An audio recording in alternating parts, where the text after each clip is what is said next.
I'll miss you, Olivia said. You can always cancel the trip, he replied. Olivia sighed. You know I'd rather be here with you and the girls, but I'm so close to making this deal I can taste it. If I pull it off, it'll mean another $250,000 bonus. This will be the second one this year. Think of all the fun we could have. It was Stephen's turn to sigh. Years of experience told him that arguing with her or asking her what they needed more money for was useless. He'd once been the biggest earner in their family, but that time was long gone. Now Olivia was easily overtaking him. She was ambitious, driven to succeed. For her, it wasn't about money. It wasn't even about negotiating.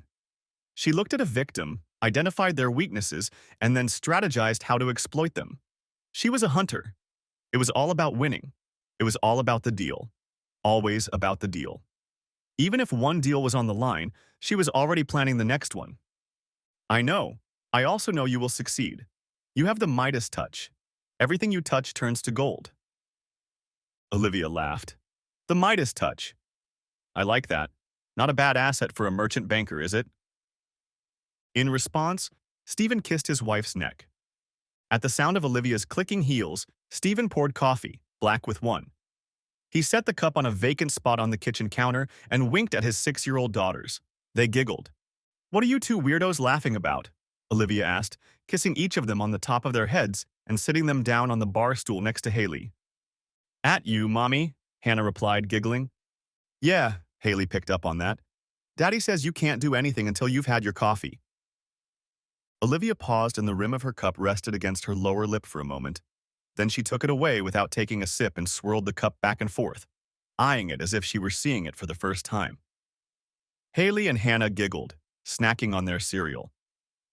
I think your dad may very well be right, Olivia said, suppressing a smile. I think I'd better have a cup or who's going to braid your hair? Daddy? No, the girls squealed in unison. Daddy's terrible at braiding hair. And last time he forgot our ribbons, Haley added. Oh, the shame, the endless shame of forgotten ribbons, Stephen wailed, dramatically dropping his face in his hands. All the girls laughed at his antics. Stephen turned serious and led his women to follow him. Not for the first time, mentally comparing it to trying to herd chickens. Once the girls started school, which meant Olivia's return to work, Stephen usually got the girls up, dressed, and fed. Olivia would take care of the finishing touches, hair and ribbons. Unless there were early morning meetings or urgent business, Stephen drove the girls to school since Olivia's office was in the opposite direction. Today, when school was on vacation and there was no need to drop off his daughters, Stephen had arranged to drive Olivia to the airport to catch a flight to Melbourne. She and several other major banking figures were negotiating a deal with a large multinational corporation that was potentially worth millions. The girls would spend the day at the zoo with Mrs. Foster. Mrs. Foster was a godsend who had been with them since the girls were born. Stephen had at first disapproved of the idea of hiring someone to help Olivia take care of the daughters and the house, since he himself had grown up in a working-class family with a stay-at-home mom, but Olivia had insisted. If she had to take a career break to care for the girls, she wanted to improve her education at the same time. Since Mrs. Foster lived in her grandmother's apartment on the property and took care of most of the cooking and cleaning, Olivia was able to study online, adding an economics degree as well as an MBA to her accounting degree. Stephen readily admitted that his doubts were unfounded. Olivia was a good, though not exactly practical mother, and Mrs. Foster had proven time and time again how valuable she was. She cleaned, looked after the girls if they were sick, looked after them after school and vacations, babysat when needed, and cooked delicious and nutritious meals for the whole family on weeknights. Haley and Hannah adored her and considered her a pseudo-grandmother. While Olivia was fixing the girls' hair, Stephen quickly cleaned up the breakfast dishes for them, as he didn't think it was right to leave such things in Mrs. Foster's care. Stephen heard the back door open and smiled. Mrs. Foster was on time as always. After kisses and the usual admonitions to his daughters to be good, cheerful, and do whatever Mrs. Foster ordered, Stephen picked up Olivia's bag and headed for the garage. The bag felt heavy, but he made no comment. Olivia was Olivia, and he knew she had packed for all occasions. The lighting in the garage was dim, but Stephen didn't bother to turn on the lights. They wouldn't be long. He shoved the suitcase into the trunk of their four-wheeler and then stepped aside to open the passenger door for Olivia. She slipped inside, setting her briefcase and purse on the floor next to her feet. As the garage door slowly lifted, Olivia began to mutter. I wonder if that coffee shop, the one with the bikes on the wall on Berkeley Street still exists. I don't know. Maybe it does. It's been 7 years since we left. A lot can happen in that time, Stephen replied grimly. He didn't like being reminded of their time in Melbourne. Olivia continued, oblivious to Stephen's change in mood. I really hope he's still working. They brew the best coffee there, and their muffins are simply unbeatable. Olivia laughed. I can even afford to eat one. Ever since the girls were born, Olivia had been fanatical about the amount of carbohydrates she consumed. Her vigilance meant the vigilance of the entire family. Poor Mrs. Foster had to learn new recipes and adapt old ones to make the low-carb dinners Olivia demanded. Stephen made a token attempt at a smile, but the smile didn't reach his eyes. Maybe I should try sneaking one of those in for you, love. As I recall, you're partial to raspberries, cream cheese, and white chocolate. Yes, partial, Stephen agreed dryly, navigating the local streets on autopilot. But I think you've relieved me of that weakness. Olivia's happy glow faded. She frowned. It lasted for the briefest of moments. Then she brightened. Well, I may have to find a new sin for you. It'll be a surprise. I'm sure it will. Stephen took his foot off the gas pedal and slowed down, approaching the intersection that would take them out of the quiet suburban neighborhood. Left to the city, right to the airport. When the intersection was 30 yards away, Stephen moved the sign lever down. Change of plans, old boy. Turn left. Stephen and Olivia reacted instinctively to the harsh voice behind them. Olivia shrieked and turned in her seat toward the voice. Stephen grabbed the steering wheel with both hands and hit the brakes. The car squealed in protest, spun, and then braked sharply, causing all the passengers to be thrown forward and then back into their seats. Who are you? Olivia shouted, looking at the gun pointed at them. What do you want? Shouted Stephen at the same time. One question at a time, guys. The attacker grinned, clearly enjoying their fear and confusion. Who I am is your worst nightmare. What I want is the harder part. You have to ask why. Why do you have to do what I want? Why? Stephen hissed, gripping the steering wheel as if his life depended on it. Actually, the reasons are two. I have a gun. What's the other reason? Oh, that's right. I have your daughters. Olive screamed. Stephen squealed and tried to unbuckle himself, reaching for the intruder. Their captor just sat back and smiled. So, are you little ones done? He asked when Olivia and Stephen finally fell into an awkward silence. How do we know you have our daughters? Stephen asked. Stephen asked. Stephen asked. They went to the zoo with Mrs. Foster, Olivia added defiantly. Did they? Are you sure about that, Mrs.?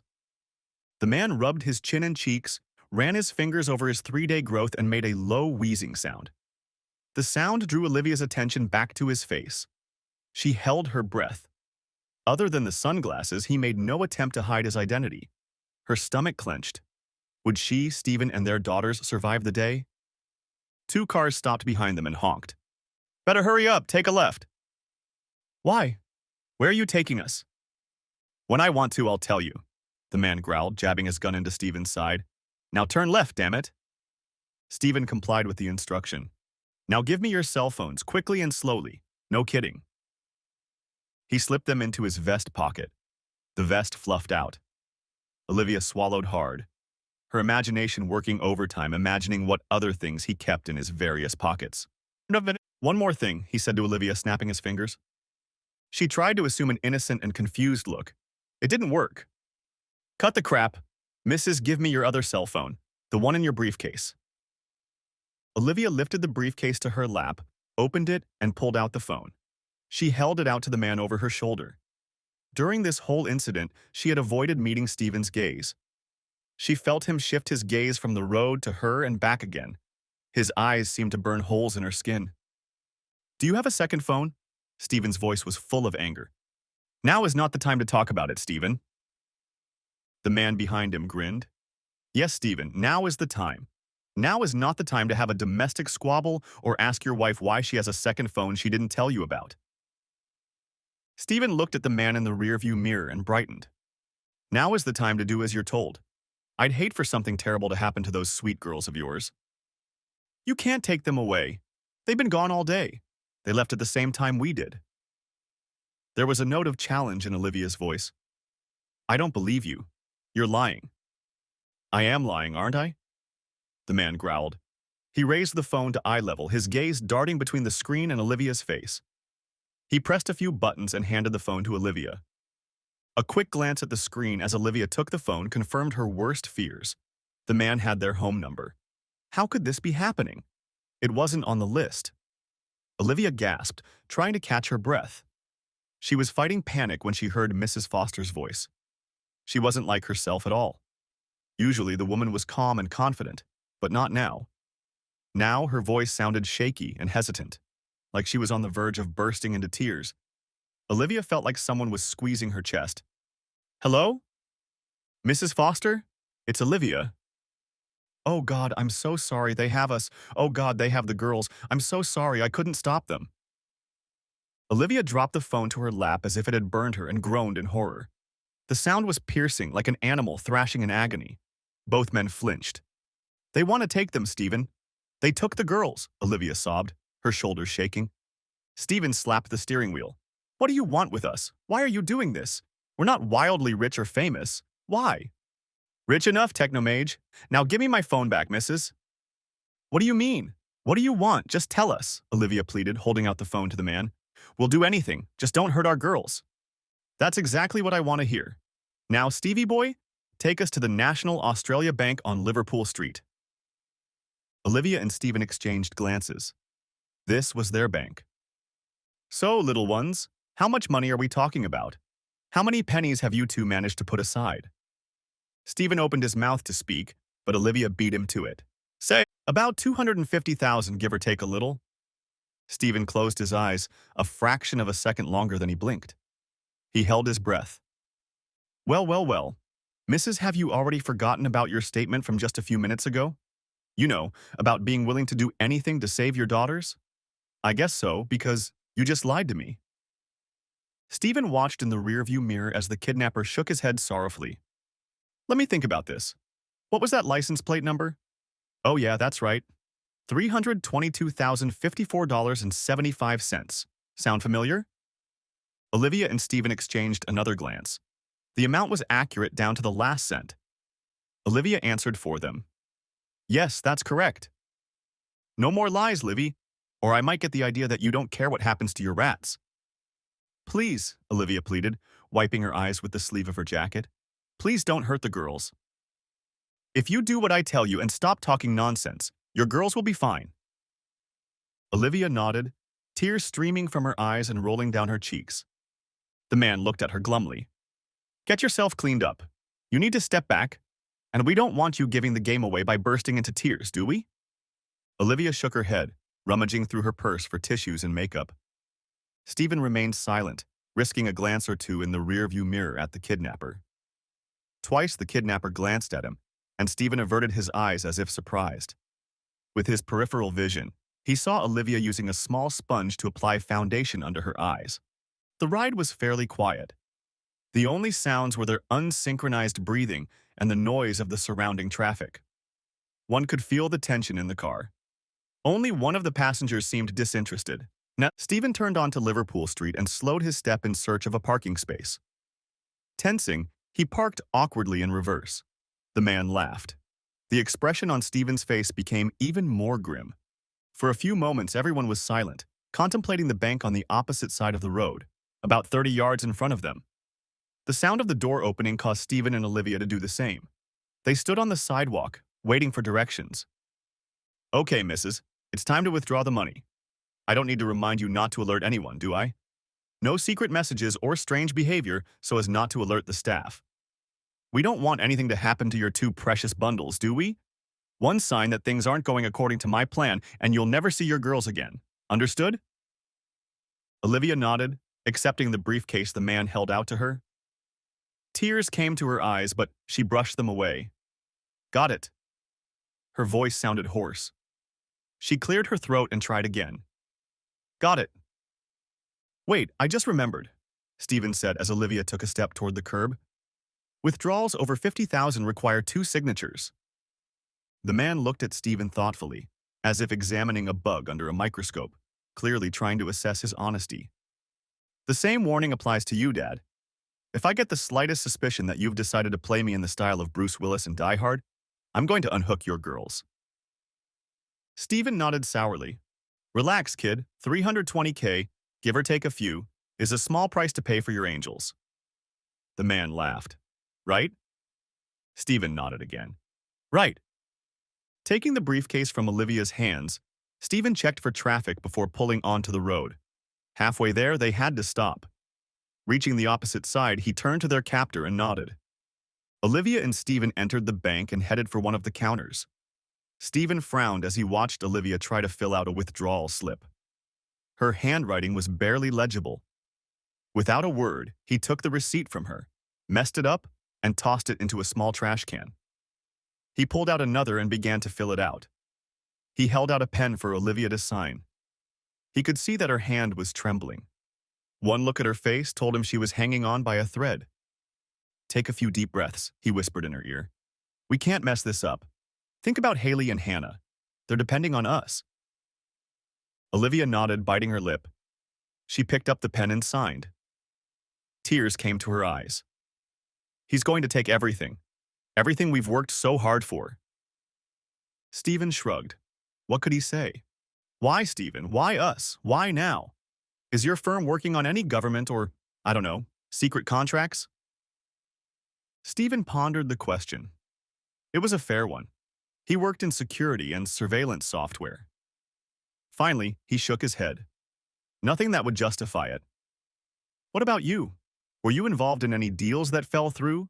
Or pissed someone off? Has the CEO or CFO been downsized? Have middle managers been sent out of retirement? Did anyone at the bank get mad because you were promoted? Olivia looked upset. Tears came to her eyes and she tried to discreetly brush them away with her fingers. I don't know. Acquisitions and mergers inevitably lead to employee and manager layoffs, and a few guys in my department resented me for getting promoted. Sales is still a male-dominated field, but to do it, take our girls? Olivia dropped her face into her hands, her shoulders shuddering in an attempt to contain her emotions. I don't know. I really don't know. Stephen assessed his wife's condition. He was sure she wouldn't get past the bank teller. Go back to the car. I'll get in it. One look at you and the bank will know something's wrong. We can't afford any trouble. Stephen expected Olivia to argue, but she didn't. Throwing one last grateful glance, she lowered her head and headed for the door. Once out the door, she didn't look back. Taking a deep breath, Stephen stood in one of the lines. Here, we've done what you wanted, Stephen said, holding out a briefcase to the man. Now let us and our girls leave. The man looked left, then right, and then shifted his gaze to Stephen. Funny, I don't see anyone in a position to dictate terms to me. The expression on the man's face turned fierce. We're done when I say we're done. Got it, Dad? Stephen pressed his lips together and nodded. The man turned to Olivia and looked her over patronizingly from head to toe. You don't look well, dear. What happened to the hot negotiator? Closer to the action? A money-making machine? A woman with balls of steel? I have to say I'm disappointed. The man snorted derisively. Not so good in a crisis after all, eh? Olivia lowered her head. Her shoulders slumped. Stephen had never seen her so defeated, not even after Melbourne. Snap. How does it feel to lose everything you've worked for, Mrs.? Olivia lifted her head. She looked devastated. Stephen put his arm around her shoulders. We haven't lost everything, Stephen replied quietly. The money isn't everything. We still have the girls and we still have each other. What a philosopher, isn't he? The man grinned. Keep doing what I tell you to do and you'll keep your daughters alive and well. But we've already done what you asked, Stephen began. But wait, that's not all, the man interrupted him, mimicking the voice and intonation of a famous character from a television commercial. Stephen shuddered, preparing himself for another onerous task. What else can we do for you? You've taken all our money. What else can we give you? Oh, that's easy, little lady. I want you to make a delivery for me. Stephen and Olivia looked at each other confused. Why would this man kidnap them and their daughters for a delivery? Money was understandable, but delivery? We're going to Market Street, Daddy. Stephen turned the ignition key and the Range Rover rumbled to life. It cut into the flow of traffic, squeezed into the right lane, preparing to turn onto Pitt Street. The traffic was still heavy. It seemed to be rush hour all day downtown. They crawled. Stephen was sure they could have gotten to their destination faster. At the intersection with Bathurst Street, he turned right and soon turned left onto Elizabeth. The road passed close to Hyde Park, but today both Stephen and Olivia did not notice its beauty. Their captor, on the other hand, didn't notice it. Maybe you should spend more time on your lunch hour, Mrs. In the park. Maybe by the reflection pool. You know, reflect a little on your life choices. What do you mean? Snapped at Olivia, half turning around in her seat. Stephen saw that she was staring intently at the man. Now, little lady. You don't have to come at me. It didn't take me much investigation to find out why you moved from Melbourne to Sydney. Sounds like someone's been a naughty girl. Stephen flinched and Olivia gasped in shock. She looked at Stephen, who stubbornly kept his eyes on the road. It was a long time ago and Stephen forgave me. We've been through this. You have no right to dig into our past and rub our faces in it. Oh, but I have, Mrs. That gun gives me a lot of rights and you would do well to remember that. I'm not one of your office minions. By the way, your minions don't like you very much. Neither do your coworkers. I wonder why.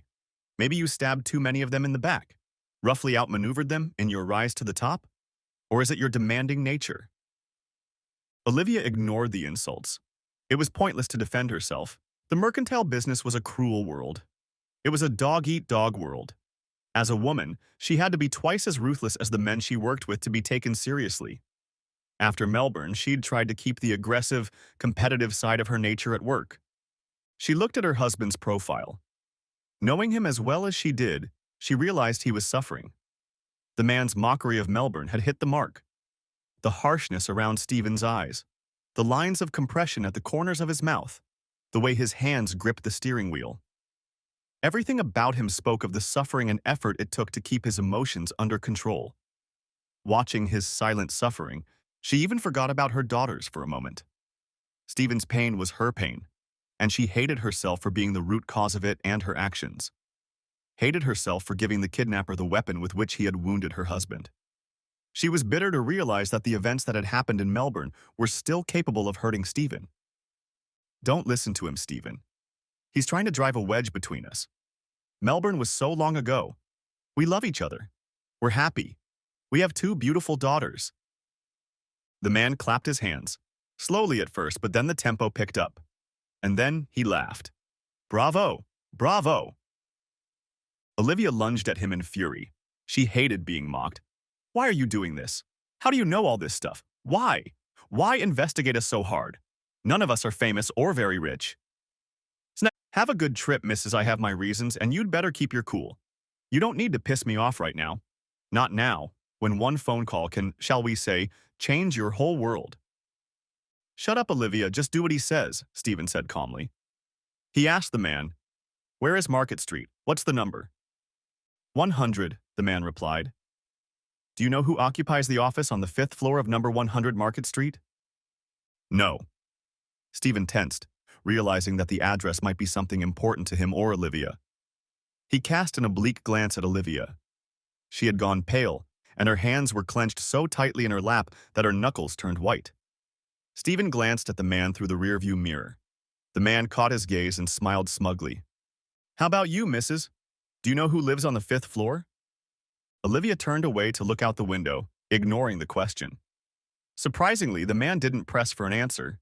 Instead, he chuckled. The sound was unpleasant. Stephen turned left and immediately began looking for a parking space. It wasn't easy. Parking spaces downtown were always as rare as hen's teeth. But apparently the gods had taken care of him, or it was a human being, because he found a spot about 100 yards from his destination. Everyone piled out of the car again. Olivia looked tense and wary. Stephen looked nervous. Every muscle in his body tensed like a bow before releasing an arrow. Their captor held out a document-sized envelope to Stephen, tightly stuffed with its contents. Olivia staggered backward, never taking her eyes off the envelope. Stephen looked at her questioningly. She didn't respond to his gaze. To their surprise, he held out the phone to Stephen. The man watched them with interest. I may have further instructions for you. Don't you dare make a hero of yourself. Remember who has your daughters. Fifth floor, number 100, he repeated. Olivia and Stephen nodded and turned toward the office building that was their final destination. Oh no, missus, you'll be sitting around doing nothing. The hubby will be delivering the goods all by himself. Stephen threw Olivia a questioning look again. She again evaded answering. Once Stephen was out of sight, the man began. Can you guess what is in the envelope, Olivia? She nodded pathetically. So who's been a naughty girl? We got too ambitious, didn't we? Or did you just start believing your own delusions?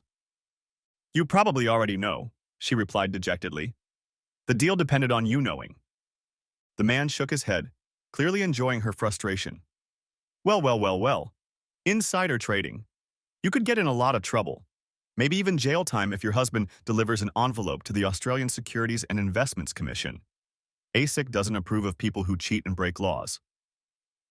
Olivia hung her head, all the fight gone out of her. If the envelope contained what she suspected, her career was over. Life as she knew it was over. Stephen would be so shocked and disappointed in her. What will she say to the girls? Will Stephen support her in court? Would he wait for her if she had to go to jail? She shuddered as she imagined the grim future unfolding before her. I'll tell you what, missus, I'll give you one phone call to convince your husband not to deliver that envelope. Couldn't be fairer, could it? Olivia looked up, not knowing if the man was playing a joke on her or not. Hope flickered in her veins as he held out the phone to her. She grabbed it with indecent haste, afraid he'd snatch it from her hands. A quick glance revealed that she had her own phone. She suppressed the guilt within her. Glancing at the man, she realized from the understanding look on his face that the phone had been given to her on purpose. One rule: you don't have to tell him I gave you this chance. Olivia took a deep breath to quiet the trembling in her hands and dialed Stephen's number. Hello? Stephen answered hesitantly. Baby, it's me. Don't give me the letter. Olivia, I have to. He'll hurt the girls if I don't. Trust me, please, don't give it to him. Why would you risk the girls' safety? You know I can't ignore his instructions. Baby, trust me. Please, just trust me. Don't give it away. Throw him in the trash can, he'll never know. Olivia looked up at the man as he spoke the last sentence and recoiled at the smirk on his face. What is it about him that made you take a chance on Haley and Hannah? Stephen, I can't tell you. You're just going to have to trust me. Please don't give that envelope away. Please. Do it for me. It's important. It's important to me, to us. Please just throw the envelope away. The man made a scissoring motion across his throat, signaling that time was up. Olivia turned to him with one last request. Stephen, baby, please. Please trust me. Please don't give me the envelope. She ended the call, and her whole body trembled as she handed the phone back to the man. Her heart was racing. Would Stephen really honor her request? Would he trust that she wouldn't put their girls at risk? Are you even talking to honest people? The man asked mockingly. Ask yourself, who's the real culprit here, you or me? Olivia turned her face away, her cheeks flaming from his taunts. This was too close to the heart. After standing for a moment, Olivia risked a glance at her captor and saw that he was pulling another phone out of one of his vest pockets. Her phone. She recognized the scuff on the bottom corner. He pressed a few buttons. She realized it was her PIN code to unlock the phone. How could he know such things? Olivia! Stephen's exclamation was so loud that Olivia heard it clearly despite the distance between her and her captor. I'm sorry, kid. It's not the missus. It's your worst nightmare. When you get up to the 5th floor, have your secretary or another office jock take a picture of you handing over the envelope. I don't care how you do it, just do it. Okay, Stephen replied hesitantly. Olivia felt like yelling at Stephen. Who was he supposed to listen to? Her or the kidnapper? Olivia silently forced Stephen to trust her and drop the envelope. He had to know she would never risk the girls. She prayed like she'd never prayed before, even more than she had since Melbourne. Every minute seemed to drag on, straining Olivia's nerves to the breaking point. Why was Stephen taking so long? Finally, she saw him walking toward them. The envelope was gone. Had he thrown it away or delivered it? He seemed to take his time and lowered his head. He avoided looking not only at her but at the man. Who had he disappointed? Without saying a word, the man reached for the phone. Stephen held out the receiver to him. The man opened it and went to the folder of photos. Olivia was so tense she was afraid she was going to snap. She held her breath, sending up one last desperate prayer. The man held out his cell phone to her. Stephen appeared on the screen. A plump brunette stood beside him, smiling as she accepted a thick, ochre-colored envelope. Olivia fainted, confused. It felt like the bottom had fallen out in her world. Her bones felt as if they had turned to rubber. Her knees hit the sidewalk, but she felt no pain. Her face ducked into her palms, and her shoulders slumped, and huge gasping sobs burst out of them. Why? Why did you deliver him? Why didn't you do what I asked? Why didn't you trust me? She wailed, looking up at Stephen, her shoulders still shaking with sobs. Stephen took a step toward his wife, but the man waved him away. Oh, darling, are we feeling a little cheated? A little let down? Not very pleasant, Livy? Not nice that hubby chose me over you. Leave her alone, Stephen growled, and ignoring the man, leaned over to help Olivia to her feet. He wrapped his arms around her. Ah, always a good guy. Did it ever occur to you that maybe that's why she doesn't respect you? Lacks the killer instinct. I'll show you killer instinct, Stephen growled, letting go of Olivia and lunging at the man. They clashed, each landing several blows. Unfortunately, none of the pedestrians stepped forward to try and break up the fight. Most of them avoided them altogether. Suddenly, it was over. Stephen deflated like a flat tire. Olivia felt his frustration like a gust of cold wind. Get back in the car, both of you, the man growled. You've gotten enough attention. Fastening the last seatbelt, Olivia turned her head. We've done everything you asked of us. You took all our money and ruined my career. Please, I beg you, let us and our daughters go. We're not going to the police. We just want to go home and get our daughters. No, that won't work. We need to make another delivery. Olivia pitched forward, slumping her shoulders. She couldn't think of what else this man could do to destroy her. Where to? Stephen asked sullenly. To Chatswood. Stephen groaned. Olivia turned to him. Does he have something on you, too? Did you do something illegal? Her voice gave away her worry. She was suddenly afraid that their girls would be left without parents. What would happen to them if both she and Stephen went to prison? Stephen looked shocked and offended by Olivia's assumption. Of course I haven't done anything illegal. If he has what I think he has, then I've done something stupid, but definitely not illegal. What? Olivia asked, preparing for the worst. Nothing but some immodest internal correspondence about a new client who is so dumb that Tom and I can't figure out how he made his millions. It's the only thing I can think of. That's it? Olivia's relief showed in every line of her body. Enough to get me fired. Ha!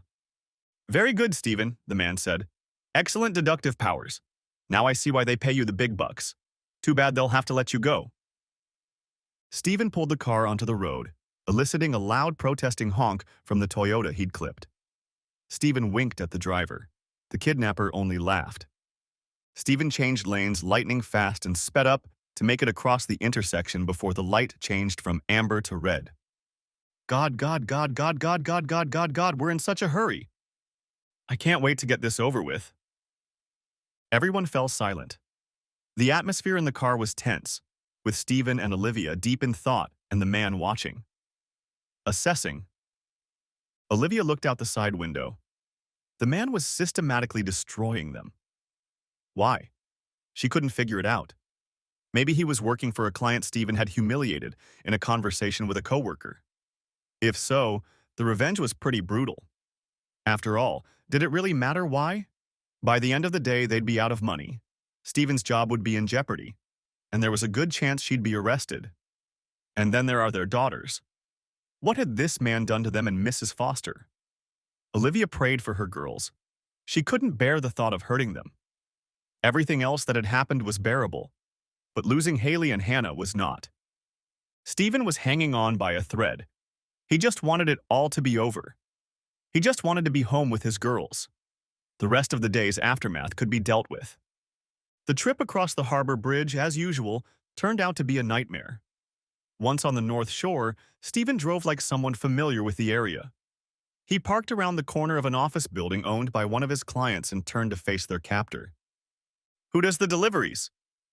You probably do too, the man muttered, enjoying their discomfort. You know how it's done. Imagine you're handing over a document. No funny games, blah, blah, blah. Saying this, he held out the phone and an envelope. This one wasn't as thick as the one delivered to ASIC. Have fun, the man teased, laughing at his own joke. Olivia cast a glance at him. They both watched Stephen walk towards the corner like a man on a mission, which in fact he was. Why are you being so cruel? If this is about me, why punish Stephen? Why take our girls away? All will be revealed, Mrs. It's those damn mysteries and mysteries again. The man laughed. You need to learn to bring a little fun into your work routine. Fun? Olivia shrieked. You call that fun? Calm down, little lady. You don't want to upset me. Not when I have your precious daughters. Olivia immediately fell silent. It went against her instincts. Usually in negotiations, she went straight for the jugular. She liked to embarrass her opponent. Today, however, she felt out of place. She hated feeling so helpless, so ineffective. It felt like a failure, and failure was not in her vocabulary. Olivia stared outside, anxiously awaiting her husband's appearance. When he finally rounded the corner, her heart dropped. He looked like a beaten man. She knew he must be feeling the same helplessness, not to mention fear, that she was. As a loving father, a proud and capable man, used to being in charge, he must be in hellish agony at being at the mercy of a kidnapper and unable to protect his children. Without a word, he slid into the car and handed the man the phone. He buckled his seatbelt and placed his hands on the steering wheel, waiting for further instructions. The man chuckled as he looked at the picture. Geez, kid, you could at least smile. Stephen pressed his lips together, holding back a curt reply. Olivia reached out and gave his forearm a reassuring squeeze. Stephen smiled gratefully at her. Don't you want to ask where to go next? The man teased. You'll tell us when you're ready, Stephen replied sharply. After all, you're in charge. The man laughed. You'd make a good army officer. Even if you disagree or hate an order, you still follow it. Stephen looked sharply at the man in the rearview mirror. Yes, I know you were in the army, but not in the field. No, you were safe in a command center where you helped coordinate covert operations. The dirty work was done by others. Olivia looked at her husband. He never talked about his time in the military, only once saying he'd lost too many friends to mentally review his time there. My nerdy computer work saved countless lives, asshole. Many successful missions were accomplished in part because of the information I provided to the commanders running the operations. Don't you dare mock me or these people, or I will rip your throat out with my bare hands. And if you hurt my daughters, I will rip out your heart. The man only laughed, ignoring Stephen's anger. Yes, I heard that, Captain. Keep your hat on. You don't need to attack me. Keep doing what I tell you to do, and you and your family will be fine. Olivia could see that Stephen was not pleased with the man's answer. Why should he be pleased? It was clear from his words that they still had obstacles to overcome before he would let them go with the girls. She didn't even want to think about the fact that her family wouldn't survive the day. To keep living, she needed to believe. We'll see, the man said, interlocking his fingers as if mulling over a decision. How about we head down to the Hawkesbury River? I know a small inn with a nice view of the water. At those words, Olivia realized that the entire day was about her. She tried to keep her posture straight and her expression neutral. How could this man know? She was so careful. No routine, no set days or times, no lunches or dinners, not even coffee outside the office. She was sure no one knew. No one but Logan. Logan, her lover, her co-worker. Logan, who was supposed to pick her up from the domestic terminal after Stephen dropped her off. It seemed like an eternity ago. Yes, Logan. Her teammate. Together, they'd pulled off 2 big deals in 1 year. Billion-dollar deals for the bank. Olivia felt like punching something. She was furious. Her career was derailed, her family was jeopardized, her husband was possibly out of a job, and for what? No way. Logan was nothing. He meant nothing. He was just a small reward she allowed herself for a job well done. She did the same for him. He too was married and had children. He loved his wife as much as she loved Stephen.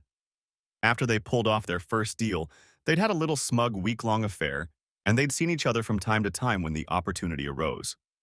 And, having gotten away with it, both saw no impediment to having another small celebration a few days after the recent deal. It meant nothing, absolutely nothing. but now her whole life and her family's life was in jeopardy because of it. But the realization that the events of the day had something to do with her indiscretion still didn't answer the question of who was behind it. It couldn't be Stephen. Revenge had fallen upon him as well, and Olivia knew he wasn't capable of hurting her. If anything, he would be the same as he had been after he found out about her affair with her coworker in Melbourne. He would be crushed. Crushed, withdrawn, and wondering what she needs that she's not getting from their relationship. And then, Mrs. Foster's phone call rang. She was horrified. There was no way Stephen could have organized something like this. What about Logan? Could he have arranged all this to discredit her and ruin her chances for future promotion? He was ambitious and ruthless enough to throw her to the wolves. His drive to succeed was one of the things she found attractive about him. But would he risk her giving him away? And then there was Logan's wife. She came from an old fortune. Her family had connections, and she probably had enough money to pull something like this off. For all she knew, Logan had been through a similar ordeal himself. Olivia gritted her teeth in frustration.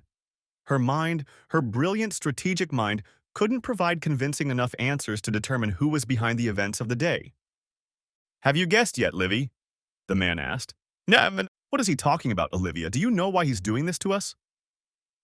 Olivia blushed, reason fighting her heart. Reason told her that she could turn the situation around. It wasn't the first time she'd been able to snatch victory from seemingly imminent defeat. Her mind told her that she could put a new spin on the events of that day, on the boarding house at Hawkesbury, and spare herself the painful and embarrassing confession. Stephen must never know. Her heart felt differently. It was saying enough was enough. Her choice had caused Stephen and her family more pain than she could have imagined. Her daughters' lives were at stake. It was telling her it was time to come clean and give Stephen the honesty he deserved. "Yes, it is. It's all my fault." "What? What do you mean?" Stephen asked. Olivia flinched. Looking at Stephen, she felt a remorse so deep it was a physical pain. This was her fault. Because of her, the stranger had lost his girls, his money, and Stephen could lose his job. And yet it wasn't his fault in the slightest. Her consequences were deserved. After all, she had broken the law. "Oh my God, this is so hard. I don't know where to start," she began, hoping to find the right words so Stephen would understand and forgive her. "Is that what you're like in the boardrooms, Livy?" the man asked. The man asked. The man asked. "Stop dangling in the clouds and tell it like it is, woman." Olivia turned and looked at the man. Stephen was waiting, clutching the steering wheel with his hands. "Stephen, Oh shit. I broke the law in that last deal. You mean broke it?" the man interrupted. Olivia sighed. "Yeah, that's true. I broke it. I found out insider information about the stock. The deal hinged on the client knowing about it, and I gave him the information." "Let me understand you correctly," Stephen said. "You broke the law and risked our family for a deal?" "When you put it that way, it sounds reckless, incomprehensible. The premium for us was supposed to be at least $250,000. ASIC had no reason to suspect any wrongdoing." Olivia hesitated, seeing the look of disgust on Stephen's face. The expression shocked her. "Just because you think you can get away with breaking the law doesn't mean it's okay to break the law. Honesty and integrity is something you should do, even when no one is looking," the man rebuked. Olivia flinched. The irony of her kidnapper lecturing her on ethics and morals was unpleasant. "What else, Mrs.?" Olivia stared at the man with the expression of a woman on her knees begging for mercy, but she wasn't finding it. Hanging her head and closing her eyes, she began, barely audibly speaking. "On these deals, we work as a team, a small, close-knit group, each with specific skills needed for a project or deal. Logan Priest and I led the team. We worked closely together. We, Olivia stammered. She knew how devastating her next words would be to Stephen. At that moment, she would have given anything not to utter them. "We did it as a sort of congratulations." The car door opened. Olivia lifted her head. She looked to the side, expecting to see Stephen getting out of the car. She was wrong. Stephen was still sitting in his seat, looking at her with something akin to hatred in his eyes. Olivia recoiled as if startled. She turned her head to one side or the other. The man was gone. All that was left of him was his vest. He disappeared into the crowd. "What? Where?" she asked confusedly. Looking around the car, she saw that the man had taken the briefcase that held their savings. What's going on? She asked Stephen, gripped by panic. Why did he leave? He took the money. What about Haley and Hannah? How can we get him to let Mrs. Foster and the girls go if he's disappeared? No, he didn't disappear. He didn't take the money. What? Why? But he has the girls. I don't understand. What's going on? How does it feel, Olivia? How does it feel to not understand? To not understand anything? To be in the dark about things that make a huge difference in your life? Stephen, what's going on? Stephen ignored her questions. Do you like feeling out of place? Do you like feeling insecure? Scared? Confused? Helpless? Stephen, what do you mean? What about Haley and Hannah? For God's sake, tell me what's going on. Why should I? Maybe I like having my secrets as much as you like having yours. I bet. What's wrong with you? You don't see the point. None of this makes sense. I know, Olivia. I know about Logan Priest. I know about the deal, the insider trading. Just like I know about the previous deal and the fact that you had a little fling with him when you pulled this one. I know about your dates. And I know all about your, Midas touch. I think Logan Priest has it too. Olivia stared at Stephen in bewilderment. Her mind denied it, but her body telegraphed its guilt, sending a deep red blush down her cheeks. Stephen had no way of knowing. She'd been so careful. But he did know. He just said he knew. He knew about the other affair with Logan too, and their chance encounters. And he kept his knowledge from her. She felt sick. Her stomach cramped. Olivia opened the car door and leaned out. Vomit with a foul odor and bitter taste gushed out, splattering the gutter. Olivia swallowed her saliva, trying to wash the sour taste off her tongue. She spit it into the mess she had already made in the driveway. Olivia took a few slow, deep breaths, trying to pull herself together. Her thoughts were racing. She was trying to come to terms with the fact that Stephen had something to do with the events of the day. The fact that he had been a party to those events had knocked her so out of her element that it was impossible to believe that this was the same man she had married. But he wasn't. He knew. Knew everything. How could he be so cruel? How could he torture her so horribly? You must really hate me since you organized this man to take the girls. Where are they? Are they all right? Yes, they are all right. They're at home with Mrs. Foster. That's where they've been since they got back from the zoo. They had a wonderful time, by the way. But Mrs. Foster, she seemed to be frightened. Yes, she behaved quite decently. She thought I was playing a joke on you. She thought it was a wicked joke, but I assured her that you would appreciate it at the end. Oh my God, Olivia whispered. She stared at Stephen, completely unrecognizing him. The Stephen she knew was incapable of such cruelty, such duplicity. You had that man steal all our money. No, I didn't.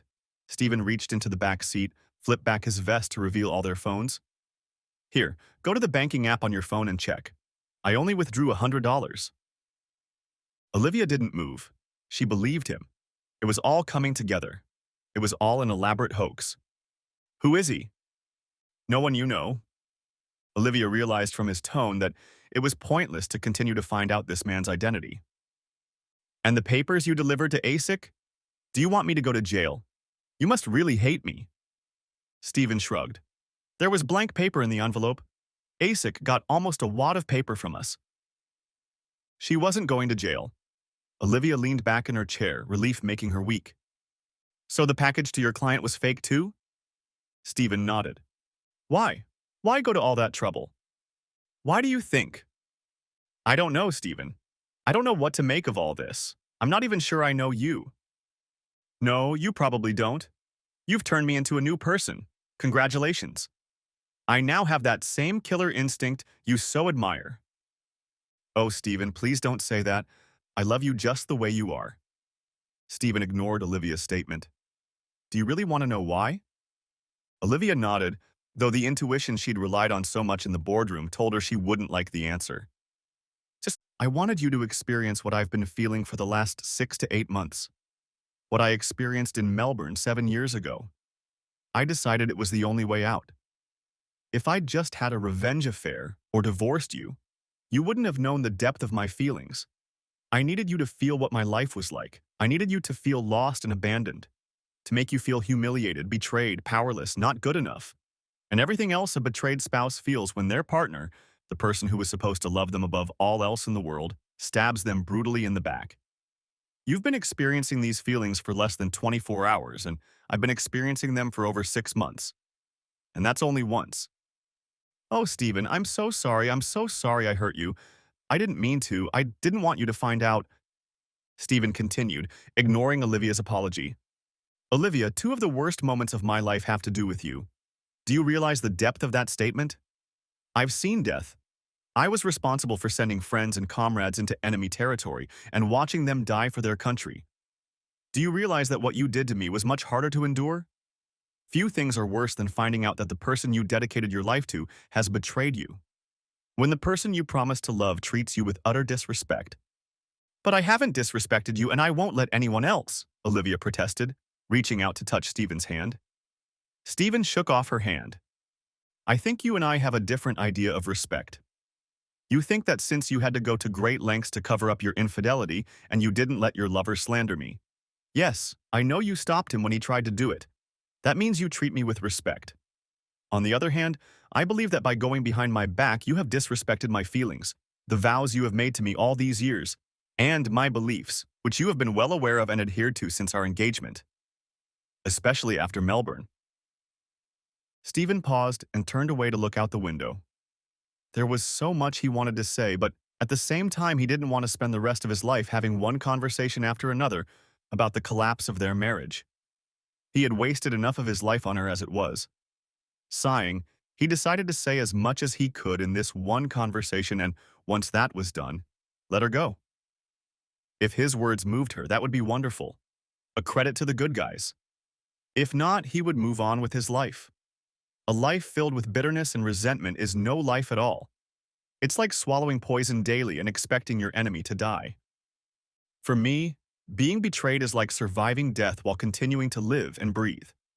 The first thing that died because of your deception was our past. Which of it was real? Which was a lie? I'll never know, because I only have your word and it turned out to be false. Twice. Do you know, Olivia, what was the second thing that died? Olivia shook her head, her cheeks wet with tears. The second sacrifice was our future, the one we vowed to spend together until death do us part. We don't have a future anymore, Olivia, at least not together. You killed him. You turned him into a corpse with every secret meeting, every lie. We can get through this, Stephen. You already forgave me once.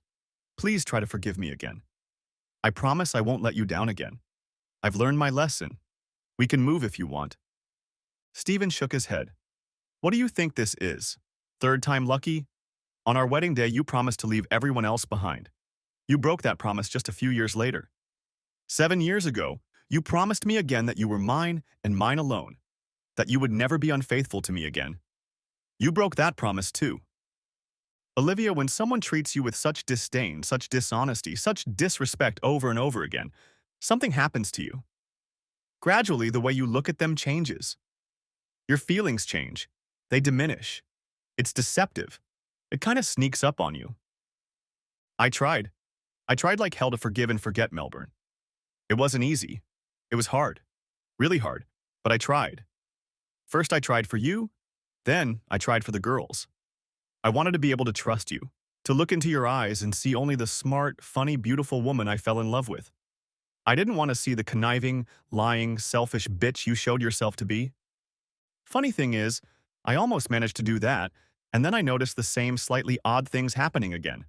Nothing that could be explained. Just a gut feeling, a sense of déjà vu. At first, I denied it. No, I said, she wouldn't do that to me again. She wouldn't do that to the girls, but the conviction that something was going on went nowhere. It grew and grew, and when I couldn't stand it and started checking, my worst fears were confirmed. You betrayed me again. You lied to me again, stabbed me in the back again. After that, all I saw was the bitch. I lost sight of the girl I married. She doesn't exist anymore, if she ever did. There is. I'm here. I'm still the one you married. Please, Stephen. I'm so sorry. It kills me to realize that I hurt you. I got caught up in the game, in winning. I felt invincible. You said yourself I had the Midas touch. Everything I touched turned to gold. Logan was just part of the game. He meant nothing. There was no emotion or connection between Logan and me. It wasn't an intimate connection. It was a sport. It was like a victory lap. Stephen shook his head and looked at Olivia with a look of pity on his face. Again, you and I think differently when it comes to love. All of this is a physical expression of my love. It's personal. Sex is personal. There's nothing more personal than that. Stephen, I love that you think that way. I like that for you sex and love are connected, but that's not true for everyone. Can you honestly tell me that some of your discontent doesn't stem from pride and wounded ego? Don't humiliate me by telling me I'm hurt and angry because of stupid pride and ego, Stephen growled. I'm not one of your petty cronies. What I felt for you goes much deeper than simple territorial jealousy. Just because you're a woman doesn't mean you don't have a monopoly on emotions. In fact, judging by your actions and this conversation, I'd say you're the one who lacks emotion. Olivia recoiled, a look of horror on her face as she saw how deep Stephen's anger ran. Never, not even after Melbourne, had he spoken to her with such fury. For the first time in her life, she felt afraid of him. The car suddenly seemed very small, claustrophobic. And that wasn't the end of it. Well, Olivia, you're in luck, because from now on, you don't have to worry about hurting my fragile male ego. Now you can do it as much as you want with whoever you want. I don't care about that anymore.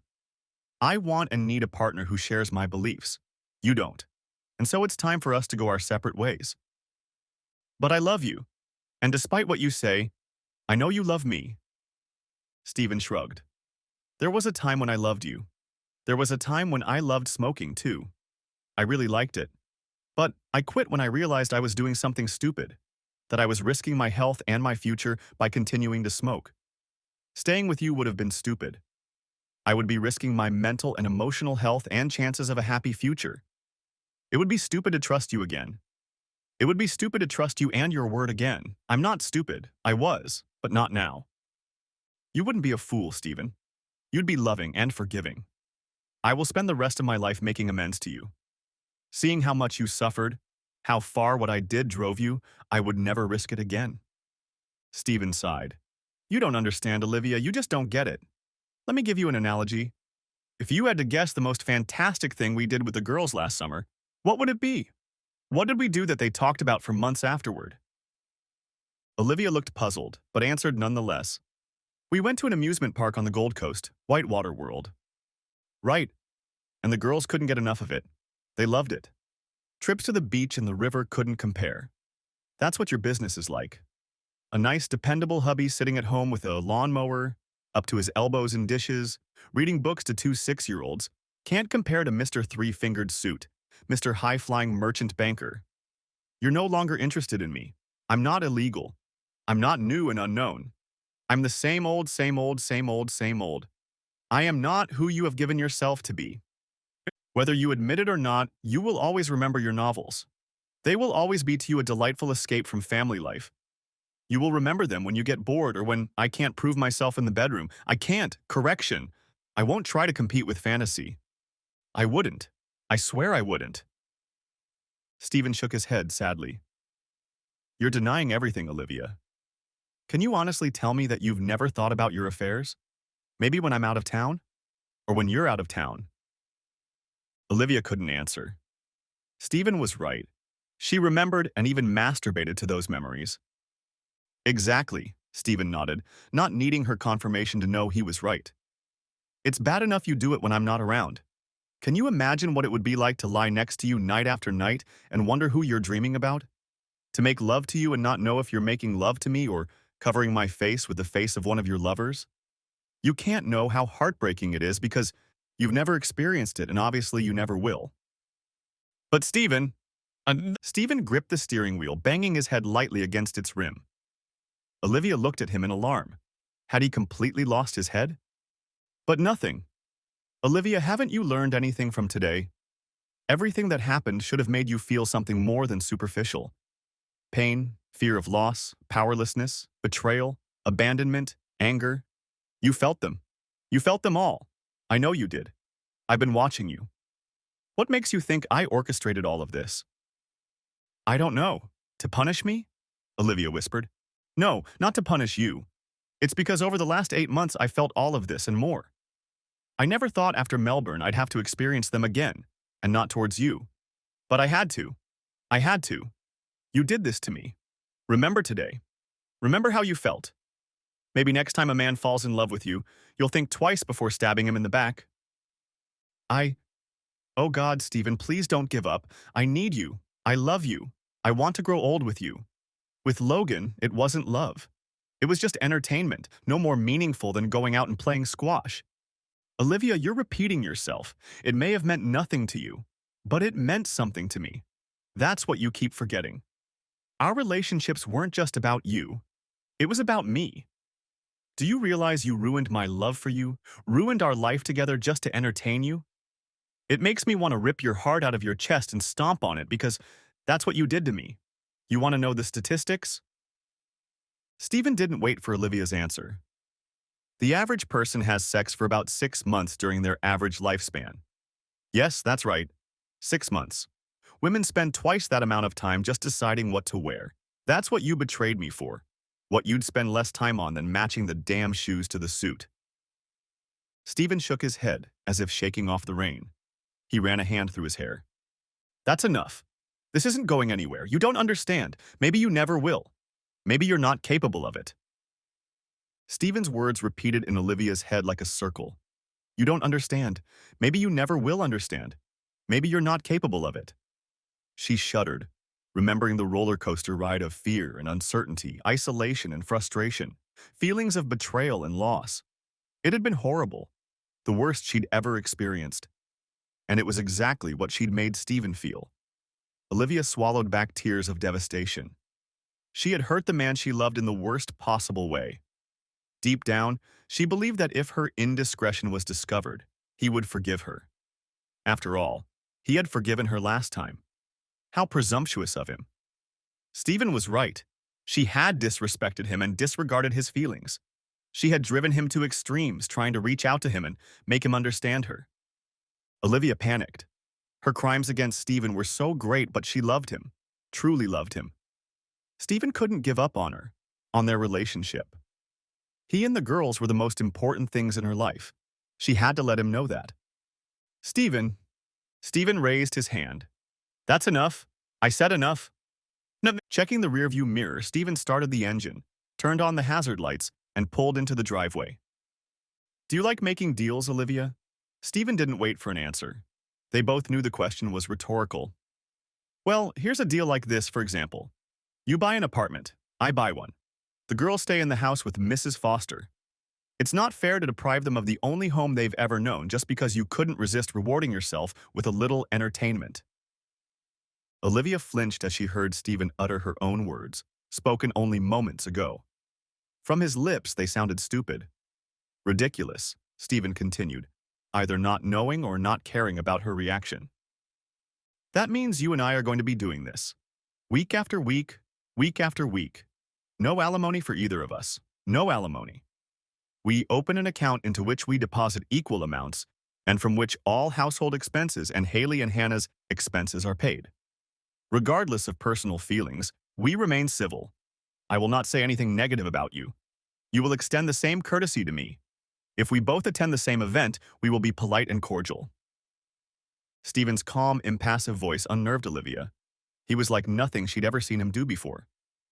And Olivia, make no mistake, there will be no negotiation. This offer is take it or leave it. If you get in my way, fight me. I'll forget all my good intentions to spare the girls from the realization that their mother is a lying, law-breaking whore and turn over the real documents to ASIC. If it were up to me, that's exactly what I would do.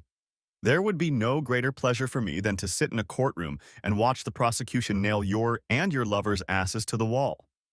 I would laugh as they sentenced you. The longer the sentence, the more I'd laugh. You're just lucky you gave me 2 beautiful daughters. For their sake, I will show mercy. For their sake, I will restrain my desire to bury you.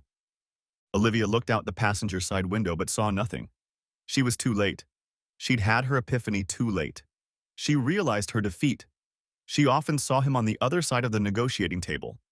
Her marriage was over. She had lost. Epilogue. Olivia sat in the front of the church. She looked up and around, admiring the beautiful stained glass windows.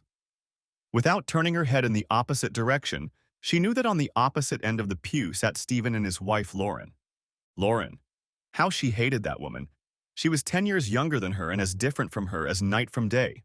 Light from dark Olivia, petite from tall Olivia, blue-eyed and angelic, not swarthy like Olivia. But it wasn't her looks or her age that Olivia hated her for. She despised Lauren because her daughters adored her, because Stephen loved her, because he looked at Lauren the way he had once looked at her.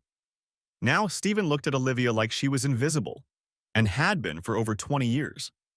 Olivia hated the fact that 22 years after their breakup, she still missed Stephen. She wished she could hate him for that.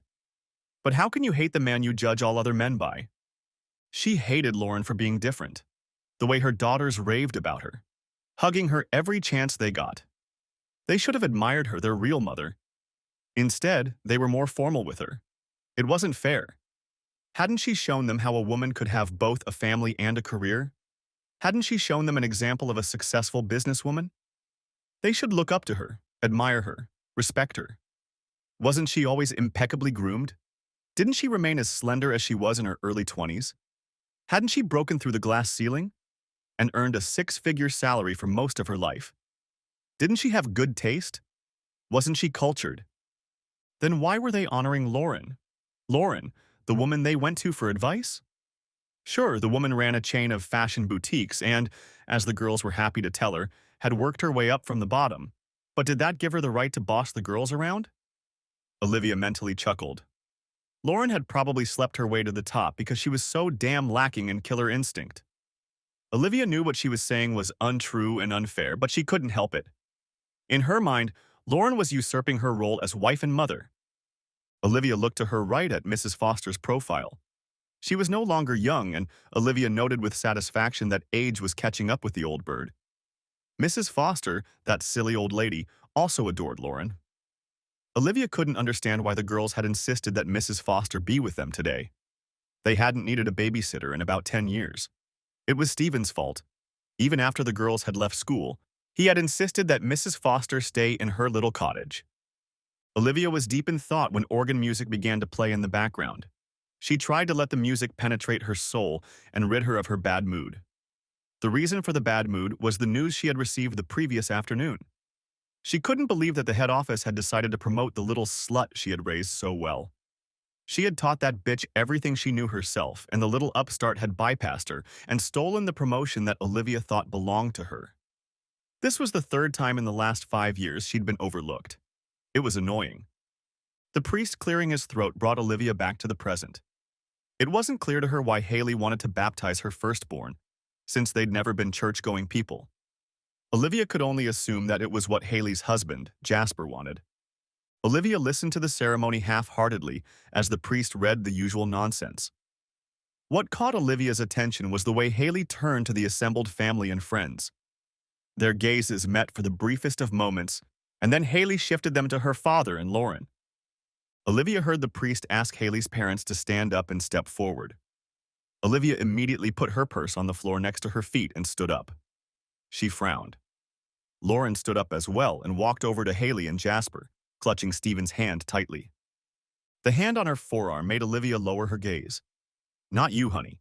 Haley and Jasper asked Stephen and Lauren to be Cody's godparents, Mrs. Foster whispered quietly. Embarrassed, Olivia almost fell back in her chair.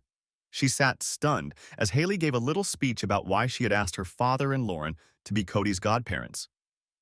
"Dad, you've been as perfect a father as one can be. All of Hannah's friends and my friends envied us for having such a great dad. You always knew when to be stern and when to be gentle, when to tell us off and when to be lenient. You always listened to us and let us know that we came first. And then you brought Lauren into our lives and made our little family perfect. Lauren, you are everything I hope to be as a woman and mother. Whenever I don't know what to do, I ask myself, what would Lauren do? What would Lauren say? I know Hannah does the same thing. And in all these years of following this method of problem solving, I've never been wrong once. Thank you for being you. Thank you for loving Hannah and me like we were your own. Jasper and I both agree that if anything were to happen to us, we couldn't find two people more willing to let them raise our son, our precious Cody." Tears rolled down Olivia's face. Not tears of joy for her daughter or grandson, but tears of sadness, pain, and yes, anger. How could Haley make such a speech knowing her mother was in the audience? She must have known how hurtful and humiliating her words would sound to Olivia. Olivia felt like running out of the auditorium. She would have if it didn't mean more people would witness her shame. But even as she simmered with anger and resentment, a small voice tried to hear her. Faint at first, but louder and louder with each passing moment, demanding her attention. What you sow is what you reap. A kaleidoscope of images from the past flashed through Olivia's mind. Each one showed missed opportunities, missed birthdays, missed events, missed breakfasts, and bedtimes. Times when she could have been there for her daughters, but instead chose to prioritize work. At first, it had been easier for her to delegate their care to Mrs. Foster, to hide from their sad, accusing eyes, and avoid endless awkward questions about why she and their father were taking turns living with them. Guilt helped her stay away from home. By immersing herself even more in her career, she took refuge from the shame and sense of responsibility for what had happened. The more hours she worked, the more relieved she felt. Yes, it is much easier to kiss a sleeping child than a hurt and awake one. Later, when the path became well-trodden, everyone began to accept her, and before she knew it, they were out of high school and into university. By then, they didn't need her anymore. The realization struck and hit hard, knocking the strength out of her. For almost all of her adult life, she had been making the wrong choices. She had chosen avoidance over acceptance and building relationships with her daughters. She chose material success over love. She chose money and prestige, status and career over family. A career that had been dying a slow and agonizing death for 5 years now. Olivia leaned against the hard wooden back of the bench. She was alone. They were with each other. With her speech, Haley made it clear that in her eyes, Olivia wasn't her mother, not in the real sense of the word. She was only an egg donor. Olivia could no longer avoid the truth. She had failed in the most important role of her life. Stephen, Lauren, the girls, and their spouses had a close-knit circle of love and support. She, on the other hand, didn't have one. She would never be a part of their circle. She would never know love the way they knew it. Defeat and loss, Olivia discovered, were worse than death. Death offered a choice. Defeat and loss had to be faced. The end of suspension of disbelief. Thanks for watching. Hope you enjoyed. Subscribe to my channel and stay tuned for the next videos.